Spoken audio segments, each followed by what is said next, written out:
I feel a little old and a little rusty. When you hear the people that are here, about 40 years ago, I was sort of at the front. I enjoyed being at the front. And I'm delighted that people are just pushing past me and achieving great things. Because boy, we need it definitely. I don't think I can really tell you much, because you probably know maybe more than I do. But when we started, we knew zip. We were just interested in the environment. And the good thing about that is we didn't have any baggage, but we really knew nothing. I'd built one house in my life. I went to one of those real radical American schools where you, am I doing something wrong? Yes. Okay.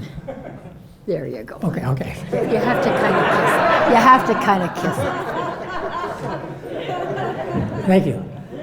I went to one of those really radical schools in the States that you read about, where you design your own education, you participate in the management of the school, you set criteria for registration, you decide if there's poor people that really want to come to the school, how they're going to come to school without paying. It was a really radical environment, believed strongly in this motto: if you don't like it, change it. And I fit there quite well. I'm not an academic. I mean, I didn't get asked to leave those other universities, but I sure didn't finish them, right? So in 1980, it was just like today.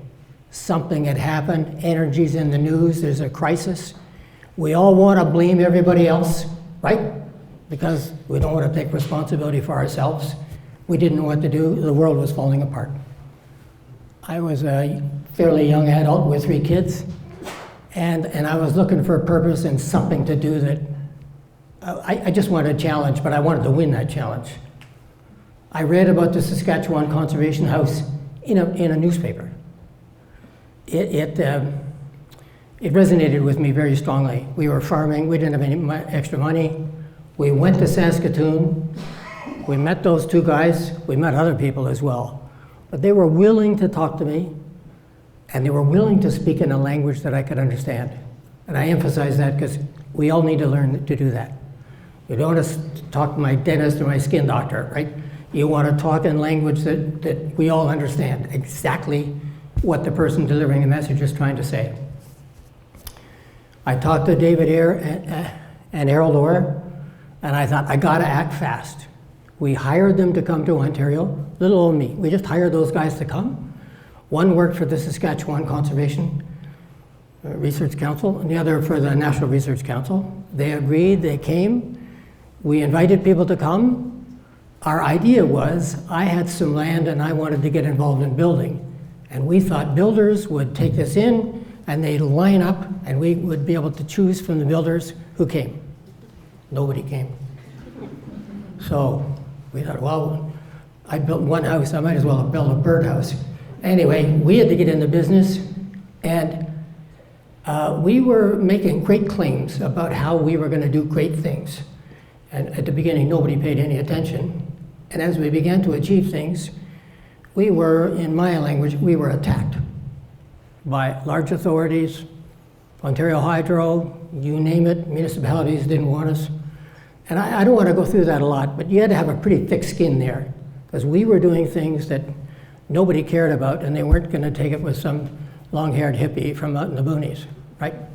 Anyway, we brought them here, and they talked about 3 priorities: air tightness, super insulation, and southern orientation.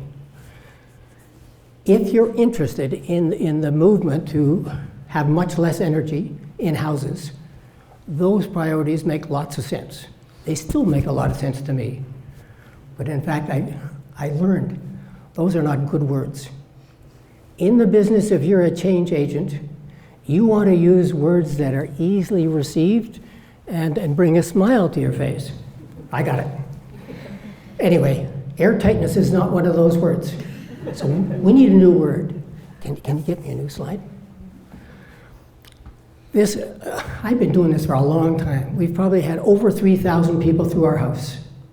And they all leave with a smile, I think, but not many of them build houses. The reason I want to talk to you about a few things that may help you do your job. I don't mean in how to build the house. I mean in how you communicate. is it makes a difference what kind of words you use and how you come across. I asked an NGO group to do this slide for me because this helps me explain the importance of airtightness.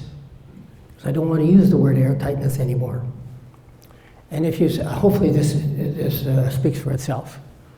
If I got a house in the first one, when the air inside is all warm, the industry says, just believe it. You guys will all know this stuff. In 1 hour, half of the air in your house is gone. There's no argument about this, and that's a fairly good house. I'm not talking about the houses you guys build. I'm talking about conventional houses. And I got a little bit fixated on the second slide, in which in 1 hour, half the air is moved, and I got, Jesus, this is awful. But my brain is a little bit one-sided. What I didn't concentrate on was the fact that in the second slide, the half of the air volume that is lost, it's being replaced by air from outside. That's what we miss. That's what I was incapable of communicating. So when you have this idea that you're sitting at home in the living room and you hear the furnace come on for 5 minutes and it goes off, people like me who aren't so smart think, well, the house has just lost a little bit of its energy, right? And we're just topping it up. You guys need to deliver this message, which is, you've just wasted all the heat in your house in half an hour. And you've heated the neighborhood. And the heat that you're now doing, you're heating outside dry air. So I don't want to lose you on this. Last week, it's minus 20 Celsius. Your house inside is plus 20. You think you're just topping up the air. You're heating up air that's minus 20. You're heating it up 40 full degrees. That's what's going on. And if you can communicate that to some of the people that you're working with, I think you're going to get a whole lot more jobs. And what I need is you guys to be successful, because I've sort of had it, right? You guys are the leaders. You have the tools and the understanding. You got the skills, all that stuff that nobody else has. So I present this drawing to you. This might be helpful. This might be old hat. If you can convince people how important it is to build a tight environment, great. But this helps me quite a bit. That's just a cross-section of the wall that we built. If somebody wants to know how we build houses, that's what we did. We built a double, staggered, 3 layers of insulation. The product right over here, because it works well for me. And we built probably 150 projects. Probably 60 or 70 were new houses. Major conversions, renovations, lifting the roof up, adding a story. And we did some that were just good, and some were great, and some results were actually unbelievable. And if I told you, you might want to walk out of here thinking I'm smoking dope, right? It's just so bloody low, you just can't believe it. So our heating bill for a year would be the same as 4 people going to A&W when the hamburgers aren't on sale. We heated a house for a full year. That was the heat and the fan, okay? That's the realistic cost.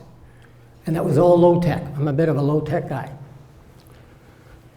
I put this up because I want to help what would be so easy, and I had to do it at the beginning. I don't want to point fingers at the building industry. They're just doing what they think is right, right? But I want to see if I can help you deliver your message much better. So this, I'm just calling this a stud wall.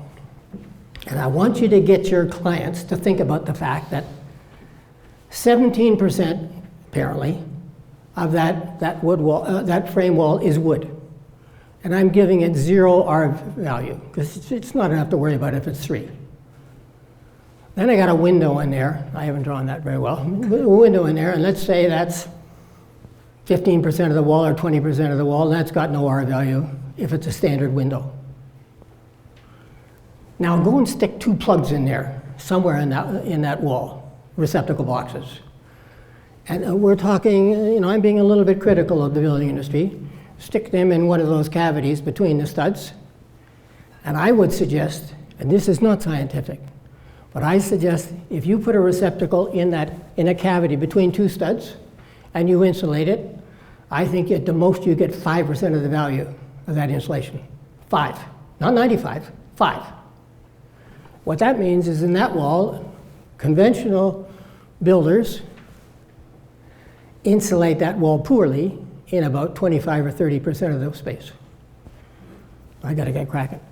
This is just, in my book, this is just maddening. In my language, it's just plain stupid. But my kids and your kids and everybody else's, most people are living in standard houses. This is just too dumb for words.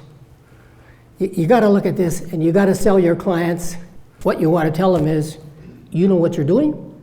You are doing the job effectively. You're doing it comprehensively. There's no sense doing a little bit of that stuff and leaving the front door open. I'm being figurative. Here's some ideas that might help you sell stuff. You do a great job insulating 4 sides of the house. You do a great job probably on the ceiling.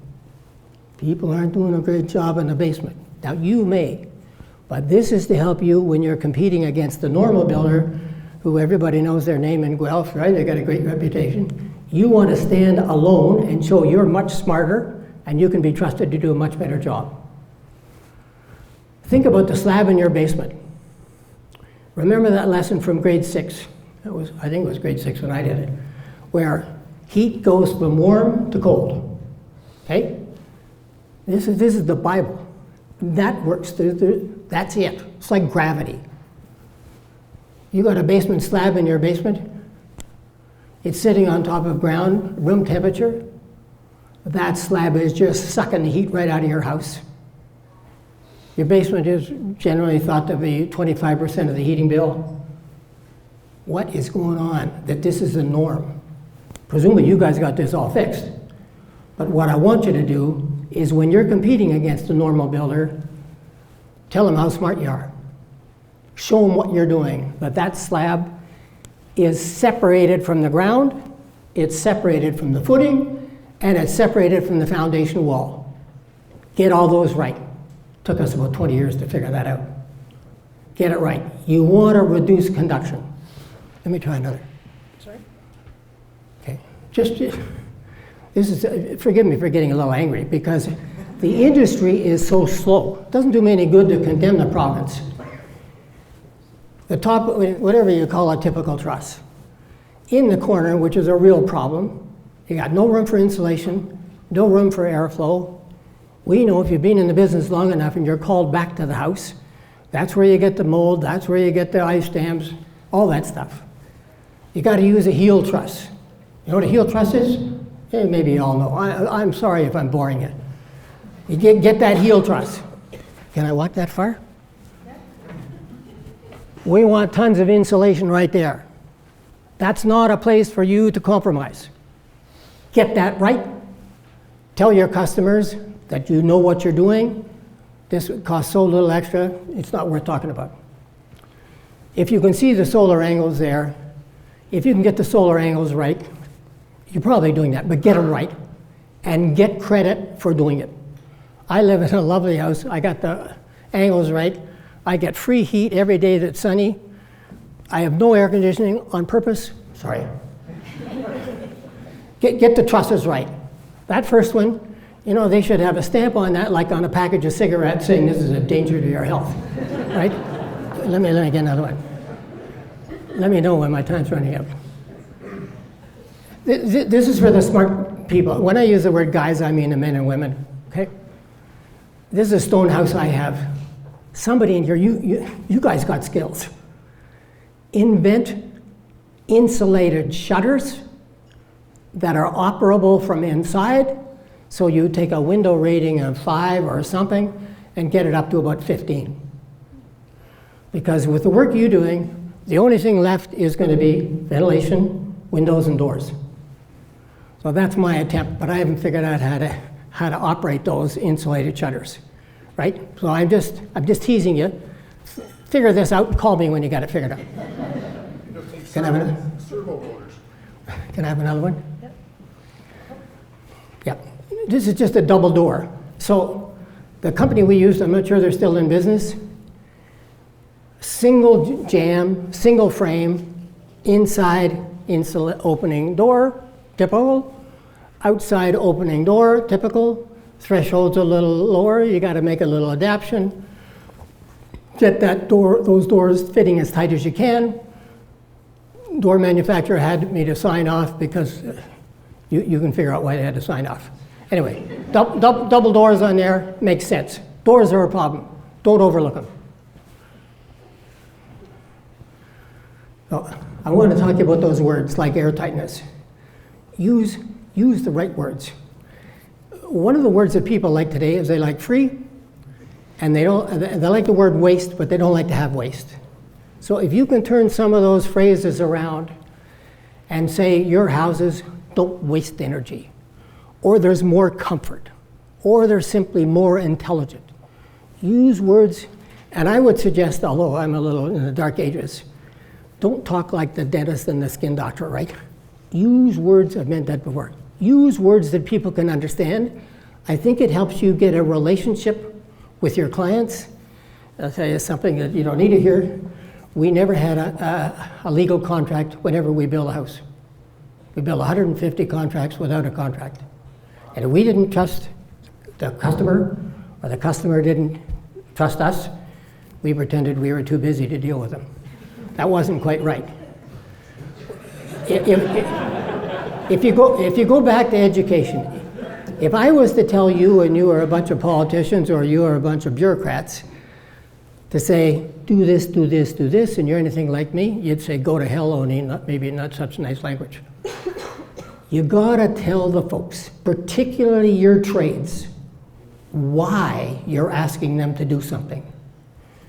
I was 30 years old, I'm telling a 55-year-old electrician what to do. You can imagine his response, right? We gotta deal with the trades. They're there, we need them. You can't tell them what to do. You gotta share the information so they feel good. And when they start feeling good, they're gonna do great work. I've got 2 minutes. A couple things I'd like you to think about. First of all, we're gonna do a real neat project, and I like getting attention for doing things outstanding. I don't just want to be good.